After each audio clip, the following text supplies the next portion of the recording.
धन धन सद्गुरु तेरा ही आसरा। मेरे चैनल में आप सभी का बहुत बहुत स्वागत है। आज मैं वीडियो बना रही हूँ अपने सद्गुरु की कृपा का। धन धन सद्गुरु तेरा ही आसरा। गुरुजी मेरे ले लो कलम दवात। किसी ने क्या खूब लिखा है और जिसने भी लिखा है बहुत बढ़िया लिखा है।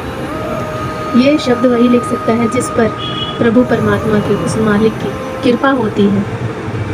ऐसे ही कोई नहीं बोल देता कि आप ही हमारे सब कुछ हो, आप ही हमारे सिरजनहार हो। उस इंसान पर उस भगवान की, सद्गुरु मालिक की कृपा होती है, तभी वह ये शब्द बोलता है। दोस्तों, ज़िंदगी में कई कठिनाइयाँ आती हैं, परेशानियाँ आती हैं, लोग टूट जाते हैं, कभी अपनों से, कभी लोगों से, कभी हालात से और कभी अपनी ही सोच से। क्योंकि ये ज़िंदगी है, ज़िंदगी बहुत कठिन होती है, लेकिन एक ऐसी शक्ति है जो टूटे हुए इंसान को फिर से जोड़ देती है, अंधेरे से प्रकाश की ओर ले जाती है। वो है गुरु की रहमत। गुरु की रहमत के बिना कुछ नहीं है दुनिया में, नहीं तो सभी लोग अंधेरे की ओर चले जाएंगे। धन धन से गुरु की रहमत वो है, अगर इंसान उनके वचनों पर चले तो जीवन में कभी मुश्किलें नहीं आती। गुरु हर कदम पर उनके साथ खड़े होते हैं, हर एक काम उनका बनाते हैं। उनके आशीर्वाद से हर एक काम, जो भी बिगड़े काम होते हैं वो बनते चले जाते हैं। गुरु की कृपा ऐसे ही नहीं मिलती, कुछ लोगों ने अच्छे कर्म भी किए होते हैं, तब जाके गुरु की रहमत मिलती है इंसान को। जिन लोगों को गुरु पर पूर्ण विश्वास होता है वो सब कुछ अपने सद्गुरु पर छोड़ देते हैं, अपने मालिक अल्लाह वाहिगुरु गॉड पर छोड़ देते हैं कि भगवान अब तुम जानो और तुम्हारा काम जाने, मैं तो आपका हूँ, आप ही संभालो हमें। तो उस इंसान का रखवाला बन जाता है वो मालिक, कदम कदम पर उनके साथ होता है। कोई कठिनाई आती है तो सबसे पहले आगे आ जाते हैं और उस इंसान को कोई भी दुख नहीं आने देते। बिन मांगे मोती मिले, मांगे मिले ना भीख। ऐसे ही हमारे सद्गुरु, अगर लोग अच्छे काम करते हैं, कोई भी अच्छे काम करते हैं, तो उनकी रहमत हरदम साथ साथ होती है। गुरु से कभी मांगो मत, बस उनसे मांगो उनका आशीर्वाद कि आपकी रहमत हमारे ऊपर बनी रहे, तो आपके घर में कोई कमी कभी भी नहीं आ सकती। वो इतने दयालु होते हैं, दया के सागर होते हैं।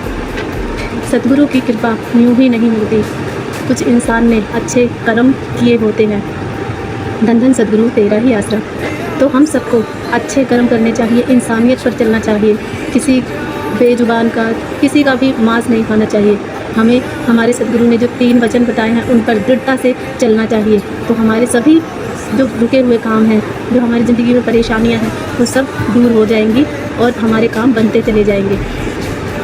एक भी किसी भी बात की उस इंसान के जीवन में कमी नहीं होगी। खुशियों के भंडार होंगे, हीरे मोती सोने चांदी, कोई कमी नहीं होगी।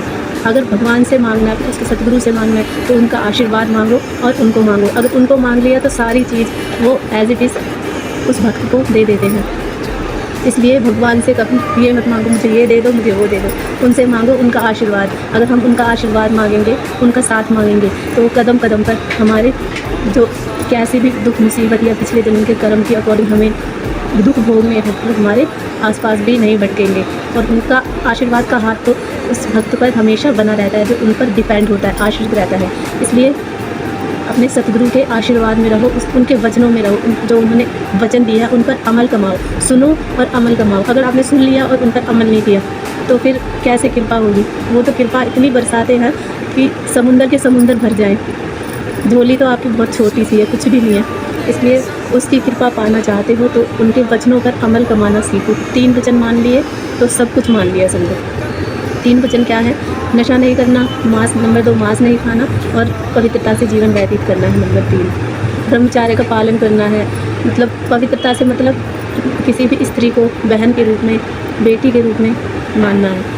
अपने पति पत्नी का रिश्ता तो ठीक है, उसका तो कुछ नहीं है, लेकिन जो दूसरे जैसे भाइयों को बहनें स्त्रियां अपने भाई के रूप में माने, पिता के रूप में माने, बेटे के रूप में माने अगर छोटे हैं तो। बराबर के हैं, भाई के रूप में माने, बड़े हैं पिता के रूप में माने, समान समझना चाहिए। मतलब अपना जीवन पवित्रता से बिताओ। तो इस जो ये कलयुग चल रहा है ना, कलयुग का भी पता नहीं चलेगा, हमें हर दम खुशियाँ ही खुशियाँ मिलेंगी और ऐसा एहसास होगा कि हम सतयुग में जी रहे हैं।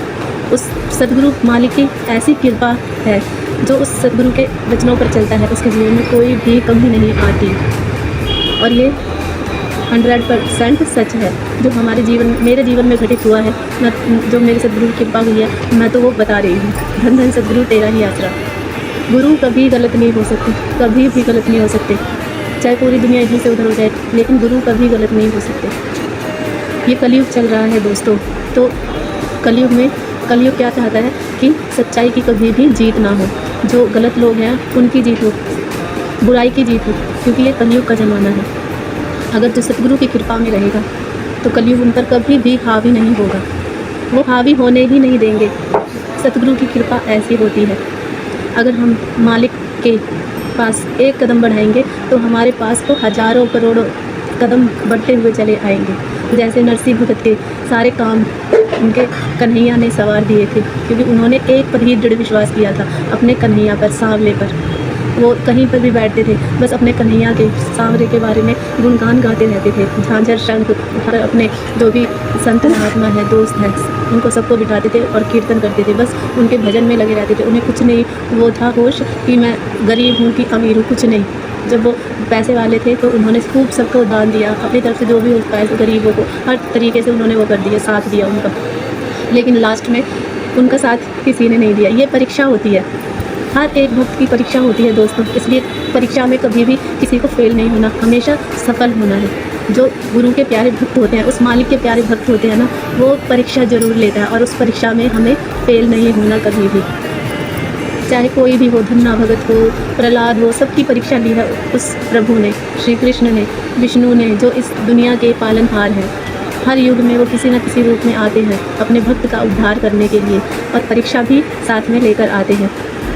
वो तो उसके खेल हैं निराले, लेकिन हमें अपने सतगुरु मालिक के जो बताए गए रास्ते हैं, 3 वचन हैं, मानवता की सेवा करना, इंसानियत की सेवा करना, गलत काम छोड़कर अच्छाई की ओर जाना, और खुद भी जाना और लोगों को भी ले जाना। अगर हम दूसरे लोगों को लेकर अच्छाई की ओर लेकर जाएंगे तो वो भी हमारे पुण्य कर्म में जाएंगे। जब तक उसके साथ अच्छा होगा ना, वो कर्म हमारे साथ जाएंगे, हमारे जीवन में खुशियाँ लेकर आएंगे। इसलिए सभी लोगों को एक दूसरे सत्संग से जोड़ना चाहिए, अच्छी अच्छी बातों से जोड़ना चाहिए, बुराइयों से हटाना चाहिए। तो सत्संग में इसीलिए आना बहुत ज़रूरी है सभी को। सभी ये घोर कलयुग चल रहा है, अगर इस घोर कलयुग में जो कलयुग के बताए कलयुग की तरह बुराइयां हैं उस पर हावी हो जाएंगी और वो कहीं का भी नहीं रहेगा। इसलिए अपने सतगुरु की शरण में आओ, सभी लोग अपने सतगुरु की शरण में आओ। जो मांस मच्छी खाने से मना करता है, इंसानियत के लिए बताते हैं, उनकी शरण में आना बहुत ज़रूरी है इस कलयुग से बचने के लिए। नहीं तो ये कलयुग लोगों को भून भून कर खाएगा। कलयुग की बहुत बड़ी शक्ति है इस टाइम में, कलयुग बहुत हावी है, लेकिन कलयुग की शक्ति को मात हमारे गुरु ही दे सकते हैं, मालिक ही दे सकते हैं। त्रेता युग में राम आए थे गलत कामों को से लोगों को हटाने के लिए, राक्षसों को मारने के लिए। द्वापर में श्री कृष्ण आए थे, उन्होंने कितने राक्षसों का संहार किया था, उनको मारा था, तारा था लोगों को जो राक्षस थे। और इस कलयुग में संत आए हैं, संतों ने अवतार लिया है, उस भगवान ने संत के रूप में अवतार लिया है। लेकिन ये घोर कलयुग चल रहा है दोस्तों, तो उन संतों को भी लोग नहीं छोड़ते, क्योंकि वो लोग संत महात्मा हमेशा लोगों को इंसानियत का पाठ पढ़ाते हैं कि वो दुखी होते हैं कि ये बच्चा इतना दुखी क्यों है। तो उनको उनके दुखों से हटाने के लिए, नरक भरे जीवन से हटाने के लिए, उनको अच्छाई की ओर ले जाने के लिए, खुशियों से माला माल करने के लिए संत आते हैं। गुरु की कृपा यूँ ही नहीं मिलती, लोगों ने कुछ ना कुछ अच्छे कर्म किए होते हैं। तो हम सब बहुत ही भाग्यशाली हैं जो हमें गुरु की कृपा मिली है, और गुरु की कृपा में रहना हम सबको बहुत ज़रूरी है। उन्होंने जो हमें मार्ग बताए हैं, 3 वचन बताए हैं, और हमारे गुरु ने तो मानवता भलाई के ढेरों कार्य करे हैं, 172 से भी ज़्यादा है, मेरे ख्याल में नहीं है। तो बहुत सारे मतलब अच्छे रास्ते बातें बताई हैं इंसानों पर चलने के लिए। और जो जीव मतलब पिताजी के बताए हुए रास्ते पर चल गया ना, तो वो सचखंड का रास्ता ज़रूर पाएगा। बोलते हैं ना, मोक्ष मिल जाए हमें, तो वो मोक्ष ज़रूर दिलाएंगे। वो मेरे सतगुरु का नाम है, वो मोक्ष ज़रूर दिलाएंगे, सचखंड अपना हाथ पकड़ कर ले जाएंगे। अगर सब कुछ अपने सदगुरु के मालिक को सौंप दो, उसका नाम जपो, उसके हरदम जो हमारे साथ हो रहा है उसकी कृपा दृष्टि में रहो। मालिक तू जाने और तेरा काम जाने, बस हम तो आपके आश्रित हैं, आप पे डिपेंड है। आप ही करो, आप ही संभालो हमें। धन धन सदगुरु तेरा ही आसरा, इसलिए अपने सदगुरु पिताजी की कृपा में रहो। धन धन सदगुरु तेरा ही आसरा।